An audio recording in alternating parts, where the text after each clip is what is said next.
안녕하세요, 청취자 여러분. 오늘 저희가 함께 살펴볼 주제는요. 보내주신 그 설교 개요 자료에 나오는 복이 있는 자의 슴, 그리고 하나님 나라의 유업입니다. 네. 신명기에서부터 시편, 이사야서, 또 유다서까지 좀 넘나들면서요. 성경 본문들이 말하는 진짜 복이 뭘까 한번 깊이 들어가 보려고 합니다. 우리가 보통 복하면 뭐랄까 좋은 차나 넓은 집 같은 그런 물질적인 걸 먼저 떠올리기 쉽잖아요. 그렇죠. 아무래도 눈에 보이는 것들이 먼저 생각나기 마련이죠. 네. 근데 오늘 자료들은 조금 다른 관점을 보여주는 것 같아요. 과연 성경이 말하는 진짜 복은 무엇일지. 자, 한번 시작해 볼까요? 우선 복의 어떤 기초라고 할까요? 신명기 2장을 먼저 보면요. 이 복이라는 게 내가 막 노력해서 얻는 결과물이 아니라 하나님의 주권적인 결정으로 주어지는 선물, 즉 유업으로 주어진 땅이라는 개념이 나오더라고요. 네, 맞아요. 근데 흥미로운 건 이게 이스라엘 민족에게만 해당되는 게 아니라 하나님께서 다른 민족들에게도 그들의 기업, 땅을 주셨다는 점이에요. 네, 그 부분이 아주 중요합니다. 여기서 우리가 잡아야 할 통찰은 복의 핵심이 어떤 소유 그 자체에 있다기보다는 하나님의 주권 그리고 그분이 정하신 때를 신뢰하는 그 믿음에 있다는 거거든요. 아, 하나님의 주권과 때를 신뢰하는 믿음이요. 그렇죠. 신명기에서 나오는 이 땅은 사실 궁극적으로는 그리스도 안에서 우리가 받게 될 그 영원한 유업 있잖아요. 네네. 그러니까 하나님의 완전한 통치가 이루어질 새하늘과 새 땅, 그것을 미리 보여주는 어떤 그림자 같은 거라고 볼 수 있어요. 결국 복 있는 사람은 자신의 유업에 대한 하나님의 계획과 그분의 때를 신뢰하는 사람이다. 이런 의미가 되겠죠. 또 마음에 시온의 대로가 있는 자가 복이 있다 이렇게 노래하잖아요. 아, 시편 84편. 네. 이 시온의 대로라는 표현이 참 인상적이에요. 마치 하나님을 향한 순례자의 길이 그냥 마음속에 뻥 뚫려 있는 듯한 그런 느낌? 바로 그겁니다. 그 표현이 핵심이에요. 복 있는 삶은 그냥 가만히 앉아서 복 받기만 기다리는 게 아니라는 거죠. 아, 수동적인 게 아니라 네, 하나님과의 만남, 그분의 임재를 정말 간절히 바라면서 적극적으로 그분께 나아가는 삶, 예배 중심의 아주 능동적인 삶이라는 거예요. 능동적인 추구군요. 그렇죠.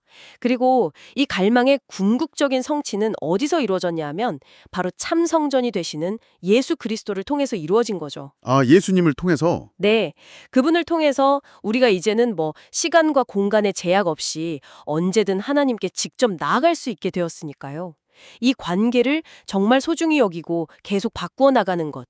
이것이 복 있는 삶의 아주 중요한 모습이라고 할 수 있습니다. 그런데요, 그렇게 하나님을 향한 갈망을 품고 살아도 현실은 뭐랄까 어려울 때가 참 많잖아요. 아, 그럼요. 현실은 녹록지 않죠. 이사야 30장이 딱 그 지점을 다루는 것 같아요.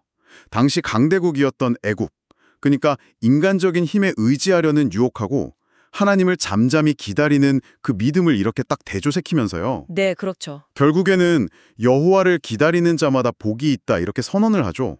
근데 여기서 더 놀라운 건 백성들이 하나님을 외면하고 돌아설 때조차도 하나님은 은혜 베풀기를 기다리고 계신다는 그 점이었어요. 맞습니다. 그게 하나님의 마음이죠. 여기서 복은 인내라는 키워드와 아주 깊이 연결됩니다. 인내. 네.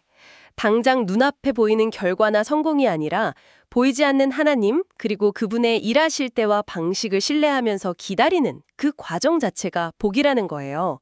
여기서 청취하시는 당신께 한번 이런 질문을 던져보게 돼요. 지금 혹시 어려운 상황 가운데 계시다면 당신은 눈에 보이는 힘, 어떤 인간적인 방법에 기대고 있습니까? 아니면 보이지 않는 하나님의 손길을 신뢰하며 그분의 때를 기다리고 있나요? 아, 정말 중요한 질문이네요. 기다림의 복. 그리고 마지막으로 유다서를 보면요. 이 복된 믿음을 그냥 우리가 누리기만 하는 게 아니라 적극적으로 지켜내야 할 대상으로 이야기하더라고요. 네, 유다서 짧지만 아주 강렬한 메시지를 담고 있죠. 성도에게 단번에 주신 믿음의 도를 위하여 힘써 싸우라. 이런 권면이 나오잖아요. 여기서 말하는 단번에 주신 믿음의 도라는 건 결국 예수 그리스도를 통해 우리에게 주어진 복음의 핵심 진리를 말하는 거겠죠. 정확합니다. 복 있는 삶에는 영적인 분별력, 그리고 때로는 치열한 싸움이 포함된다는 거죠. 싸움까지도요? 네. 세상의 여러 가지 가치관이나 잘못된 가르침들 앞에서 우리가 하나님께로부터 받은 이 순전한 진리를 타협하지 않고 지켜내는 것, 이게 필요하다는 거예요. 물론 이 싸움은 우리 힘만으로 하는 건 아니고요. 아, 그렇죠. 이미 십자가에서 승리하신 그리스도를 따르면서 그분의 능력 안에서 감당하는 거죠.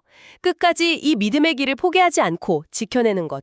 이건 역시 복 있는 삶의 아주 중요한 한 모습입니다. 자, 그럼 오늘 살펴본 내용들을 한번 쭉 정리해보면요.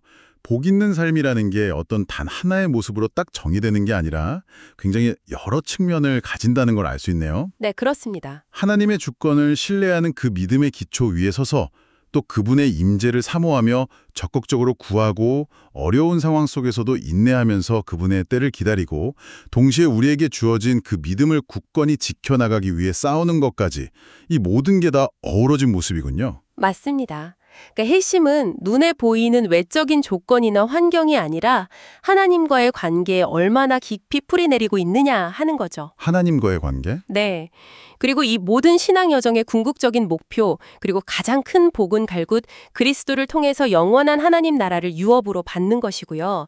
이 관점을 갖게 되면 우리의 시선이 자연스럽게 이 땅의 일시적인 것들에서 저 영원한 것으로 옮겨가게 되는 것 같아요. 오늘 우리는 이렇게 복 있는 삶의 다양한 모습들, 유업에 대한 신뢰부터 임재를 추구하는 것, 또 인내하며 기다리는 것, 그리고 믿음을 위해 싸우는 것까지 함께 쭉 살펴봤습니다. 네.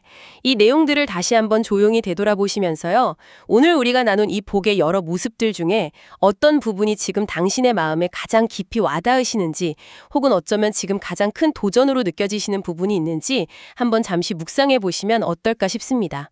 당신의 삶 속에서 이 말씀들이 정말 살아 움직이는 그런 계기가 되기를 바랍니다.